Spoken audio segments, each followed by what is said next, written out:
Welcome back to Brush Up Your Game. I'm David, and today, Mysterio. How to beat Mysterio, how to play against Mysterio, what you should be looking for, some tips, strategies. Mysterio in Marvel United, kind of a pain, tricky character. Cool character though, really cool model. Lots of fun stuff you can do, painting the globe helmet, uh, the wisps there, fun stuff. Anyways. So, pretty standard setup. Shuffle the threat cards, put them face down on the locations. Ooh, face down though. Yeah, you don't actually get to know where the threat cards are, and we'll get there. But that changes a lot of how you approach Mysterio. So let's look at Mysterio here. Health, first off. Only 3 health for a 2-player game, 6 health for a 3-player game, 8 health for a 4-player game. So not the most durable of characters, but reasonable durability here. Special rules. As long as there are no broken illusion threat cards face up, Mysterio can't take any damage. 2 missions must still be completed before he can be damaged. So, broken illusions, that's going to come into play. To turn a threat card face up, any hero in its location must spend a single action of any type.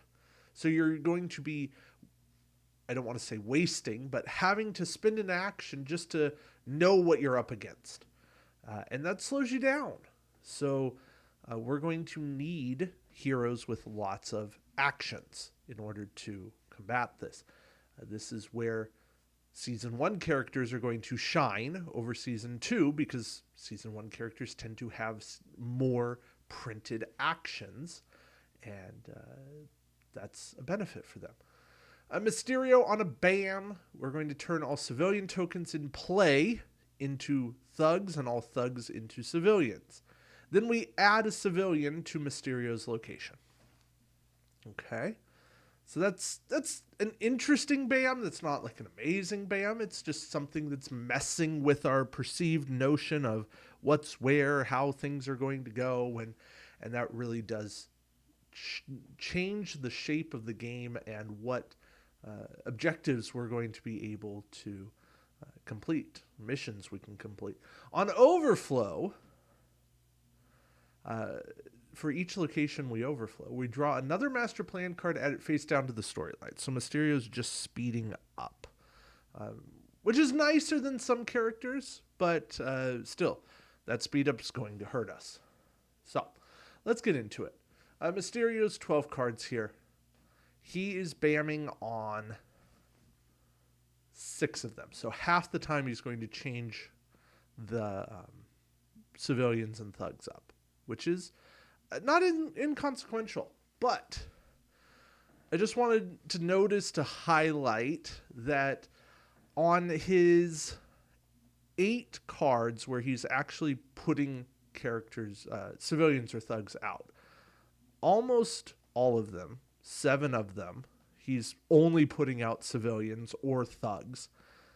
And then on this last one, the 5 here, he is putting out 3 on each spot. And it's 2 thugs, 1 civilian, and then 1 and 2, 1 and 2. He's putting out a lot of material on the game board. 4, 4, 5, 5, 4, 4, 5, and what was that? 9. So this is... he is pushing for overflow. Mysterio is trying to win by overflow, by overwhelming you as a team and making it so you don't have enough actions to defeat him. That's his goal. You're spending actions trying to clear the board up. You're spending actions flipping your threat cards. And that slows you down. He's also moving around the board a lot. He has a 0, but he has 1s, he has 2 2s, he has 3 3s, and 3s are probably the worst movement in the game because that means he's moving halfway across from where he was. Now the nice thing is none of his 3s are BAMs, but still, it's a pain. Now let's get into his special. He has 2 of these fake heroics. where he's going to move clockwise to the next location with the most civilians. And then he discards all civilians and thugs in his locations. Then he draws another master plan card and adds it face down to the storyline. Again, he's speeding up. So he's going to wipe material off the board and cause trouble. Now, he is mitigating some of his overflow risk, but he did the thing he needed to do with overflow. So he already kind of accomplished his goal. So twice he's speeding up. If you get lucky, one of these fake heroics is hidden for you or is put face down. That's kind of a best case scenario, but you can't count on that. Then he also has two of these holographic technologies. You're going to shuffle all threat cards in play, discarding any tokens on them, and then put them back face down, starting on his location and going clockwise. The fact that these exist inform everything with our strategy. Okay? If you get one of these out early, if you get both of these out early, you can kind of disregard the rest of it. But in general, the way to play Mysterio is go to a location, reveal it, and plan to complete it before Mysterio takes a turn. You have to be all in on accomplishing a mission, accomplishing that threat, clearing the threat, no matter what it takes. Everything else goes out the window. Once you see one holographic technology, you can kind of decide to push it a little bit. But the worst thing you can do is spend 3 actions, 1 to flip and 2 more to put 2 action tokens on it and go, we'll get it next time, and then have Mysterio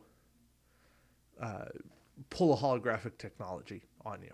It hurts you so much in a game against a villain where you don't have actions to spare. There's sometimes you can get away with bad action play. Mysterio is not that character. All right, let's get into his threats. 2 copies of Broken Illusion. Mysterio can now be damaged once 2 missions have been complete. So you have to find these. Remember, we go back here. As long as there are no Broken Illusion threat cards face up, Mysterio can't take any damage. So these you don't clear. You only have to find 1 of them, but you do have to go find them.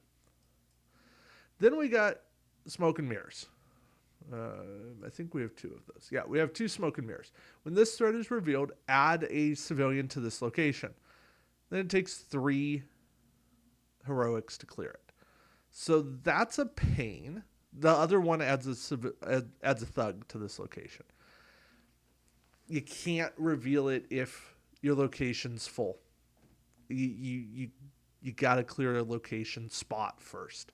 That further informs our play. So that's kind of item 2 is, okay, we cannot reveal threats in civilian thug full locations. Then we have battle drones.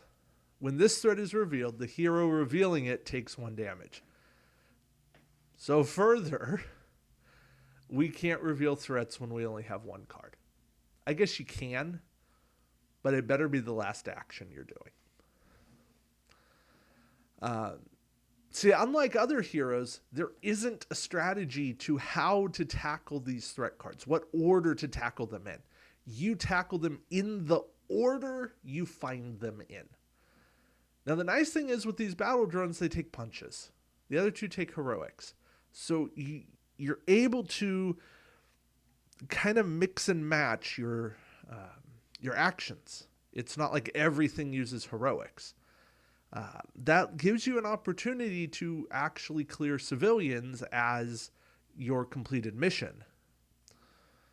It also means if you're trying to clear threats as your mission, you got to find both battle drones and both smoke and mirrors and a broken illusion. You're going to find 5 of them. You can leave the other one down, but you're going to be spending a lot of time moving around. So, what do you need as a team? You need some of the best balanced characters out there, or at least one balanced character. I will always recommend Spider Man. I think Spider Man's almost a necessity here. I think as we've been going through characters, uh, a character like Spider Man 2099 isn't bad. Uh, you want a character like Miles, again, gives you more time to do stuff. Gwen is great. I'm looking at the Spider People, and I think the Spider People really are the strongest characters against Mysterio. Um, but the more tokens you can get in the game also would be helpful.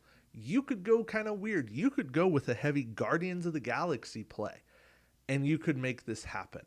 Star Lord would be fun to mix in with like Rocket and Groot, and Rocket with the control of giving characters other things in locations would be actually a lot of fun because it lets you spread out and do what you need to do at that time.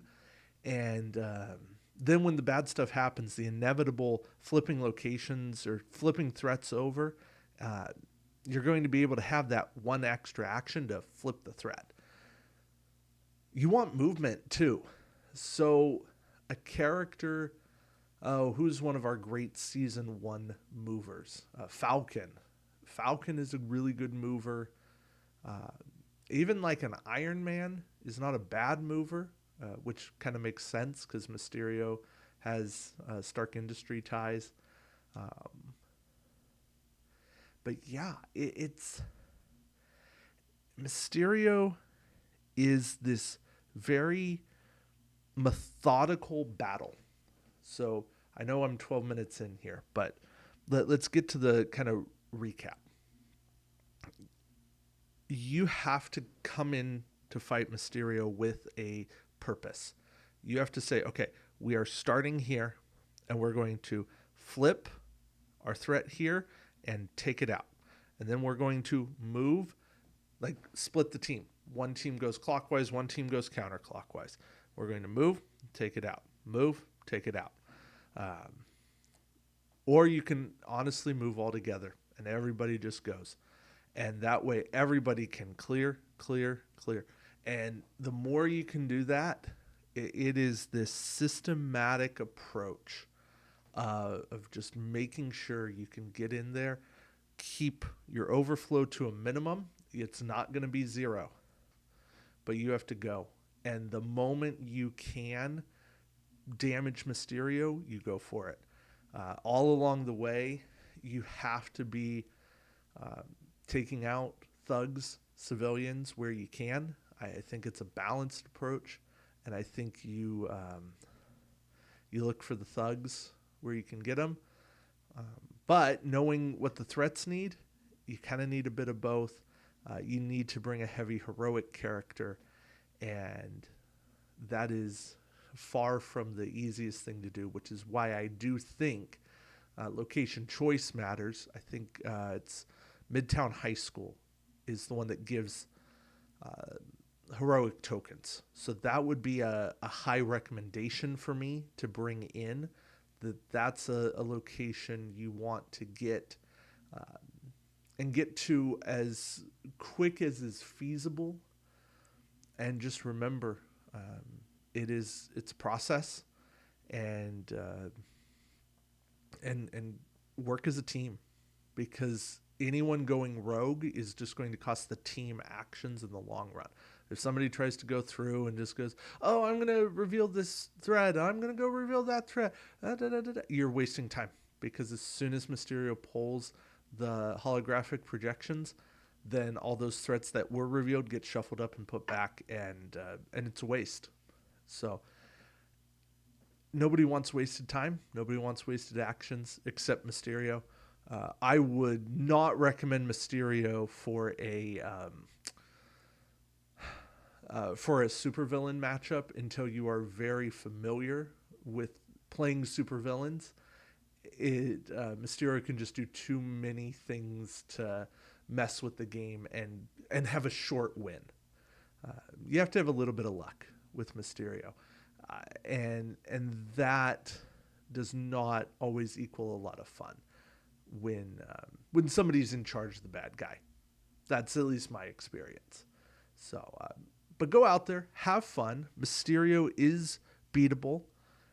I like the thematicism. In fact, I love the thematicism. Mysterio is one of those very enjoyable battles where you do have to think. It's not always obvious what the next easy play is, and because of that, I want to play Mysterio more. So, all right, that's it from me. Thank you all for watching. Really appreciate your time, and until next time, keep brushing up your game. Take care, everyone.